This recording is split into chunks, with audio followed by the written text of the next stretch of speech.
Olá pessoal, tudo bem? Já estamos de volta e nesse bloco eu gostaria de conversar com vocês sobre dois assuntos importantes também, muito relevantes, né? O primeiro deles é a respeito da teoria da essencialidade de bens e o segundo é a questão da inexistência de sucessão na alienação de bens em processos de insolvência. Então vamos começar a falar sobre essencialidade.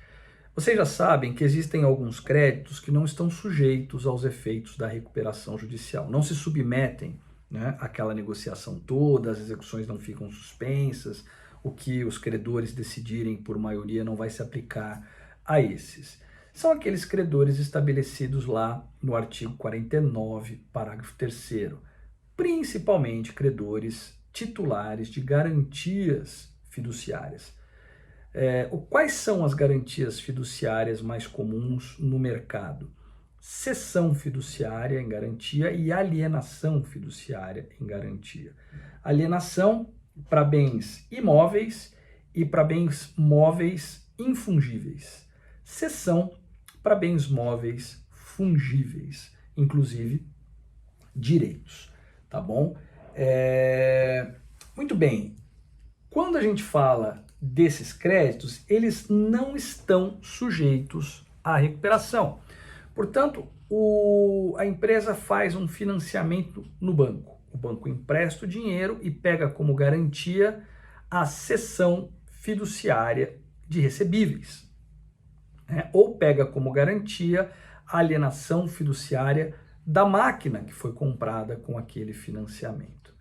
Diz a lei que, muito embora, né, esses créditos não estejam sujeitos, né, aos efeitos da recuperação, esses bens não podem ser retirados da empresa, né, se eles forem considerados essenciais ao desenvolvimento da sua atividade durante o período de 180 dias de suspensão, durante o período de stay, o banco não pode retirar essas garantias, muito embora os seus créditos não estejam sujeitos.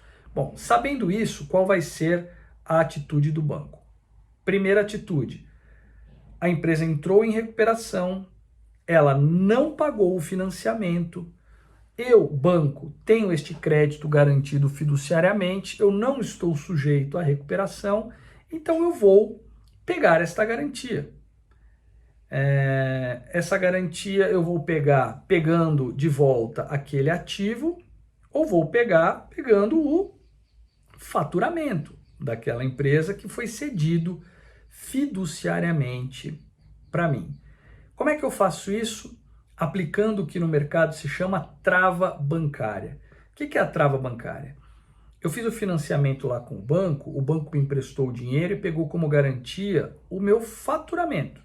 Olha, as vendas que você fizer nesse cartão de crédito aqui vão garantir o pagamento desse financiamento. Ok, muito bem. Mas como é que o banco faz isso na prática? O banco pede para que o devedor abra uma conta no próprio banco, os valores das vendas daquele cartão de crédito serão depositados nesta conta domicílio, né? E a devedora vai movimentar normalmente essa conta, enquanto ela estiver adimplindo com o financiamento. Se ela deixar de pagar o financiamento, o banco trava o acesso do devedor a esta conta e o banco vai retirar os valores dessa conta para o pagamento do financiamento.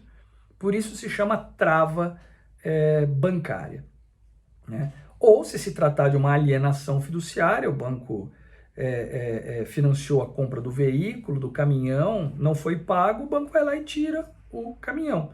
Simples assim. Mas, diz a lei, se lá no parágrafo 3º, na última parte, né, ele diz assim, olha,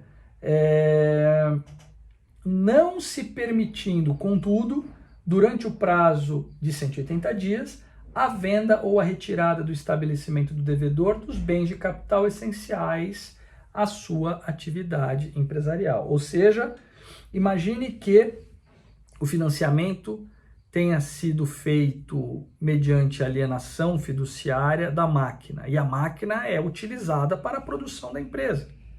Se a máquina é utilizada pela produção da empresa, é um bem de capital essencial para a empresa, logo o banco, embora não esteja sujeito à recuperação, não poderá tirar esta máquina de lá durante 180 dias. Até aí tudo bem, ninguém discute.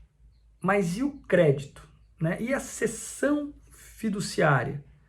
Quando o 49, parágrafo 3º foi feito, lá em 2005, não existia cessão fiduciária em garantia. O legislador não pensou nisso. Ele estava pensando na máquina, que é um bem de capital. Mas e o crédito? E o dinheiro? Será que o dinheiro pode ser protegido e mantido com a empresa durante esses 180 dias? Veja, foi desenvolvida em razão disso uma teoria chamada teoria da essencialidade de ativos, né? Segundo essa teoria, não só os bens de capital não podem ser retirados do estabelecimento comercial da devedora, não podem ser retirados da disponibilidade da devedora todo e qualquer ativo sem o qual ela não consiga permanecer em atividade durante o processo de recuperação. Inclusive dinheiro. Eu diria, inclusive, principalmente dinheiro, porque o que é mais importante para a empresa desenvolver as suas atividades? A máquina ou o dinheiro? Vamos pensar comigo? Se a empresa perde a máquina, em tese ela pode alugar uma outra máquina e continuar funcionando. Mas e se a empresa perde o faturamento? Perde o dinheiro? Não há o que substitua isso. Então, na minha visão, o faturamento é até muito mais importante que os bens de capital. Então, embora o dinheiro não seja considerado tecnicamente bem de capital, a interpretação que parte da jurisprudência tem feito e parte da doutrina tem feito, conforme a teoria da essencialidade de ativos, é a de que bens de capital deve ser interpretado como bens essenciais ao desenvolvimento da atividade, independentemente da sua natureza, sem os quais a empresa não consegue desenvolver suas atividades. E quando o parágrafo 3º diz lá, né, que esses bens de capital eles não podem ser retirados do estabelecimento do devedor, isso deve ser interpretado como não se deve tirar a disponibilidade do devedor sobre esses ativos, sem os quais ele não consegue desenvolver a sua atividade.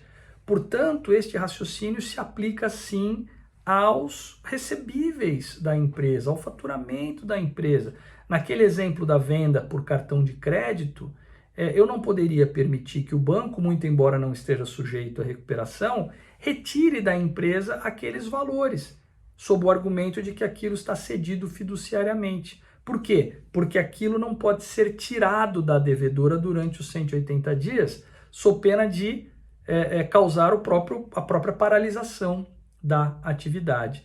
Então, muitos juízes têm determinado o levantamento da trava bancária ou a proibição da realização da trava bancária sobre faturamento, sobre valores, aplicando o artigo 49, parágrafo 3º, parte final, a partir de uma interpretação desse tipo, né, nesse sentido, entendendo aí que é o caso de se aplicar a teoria da essencialidade de ativos ou essencialidade de bens, que impede que a empresa fique privada desses ativos ou desses bens ou desses valores que são essenciais para que ela desenvolva a sua atividade. Então, não se trata de fazer uma interpretação literal, né? Se trata de fazer uma interpretação finalística desta parte final do parágrafo 3º do artigo 49. Já existem decisões do STJ interpretando de maneira restritiva, dizendo que é só a máquina, mas há muita discussão na doutrina.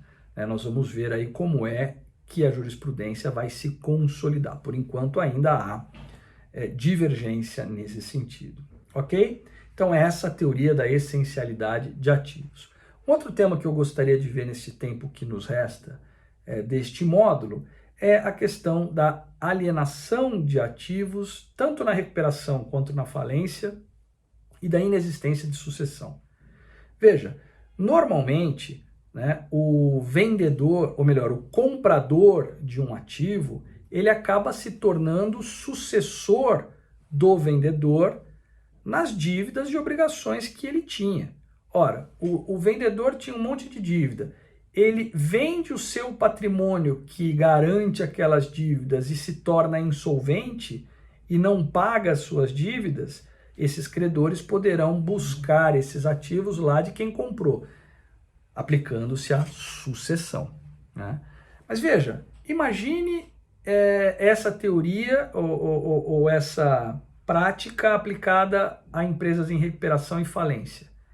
Quem é que vai comprar um ativo de uma empresa em recuperação ou de uma empresa falida, correndo o risco de ser reconhecido pela legislação trabalhista como sucessor, pelo Código de Defesa do Consumidor como sucessor, pela legislação ambiental como sucessor? Então veja, esta teoria da sucessão aplicada à falência e recuperação representa um grande desestímulo à venda, porque ninguém vai querer comprar. O risco é muito grande. Ou se comprar, vai pagar um valor bem pequenininho, porque vai pôr na conta esse risco todo de responder por aquele passivo, né? E se há um risco muito grande para a venda e essas vendas não acontecem, seja na falência, seja na recuperação, esses processos não atingem a sua finalidade. Na falência, é a venda desses ativos que vai realocá-los na economia e que vai fazer com que a massa tenha dinheiro para pagar os credores. Se a venda não acontece, nada disso vai acontecer e todo mundo perde. Na recuperação judicial, na prática, em muitos casos, o sucesso da recuperação da empresa depende dela vender ativos para ter dinheiro para pagar os credores, para fazer proposta que possa ser aceita pelos credores. Então, se o ativo não é vendido porque não há estímulo, também a recuperação não atinge aí as suas finalidades.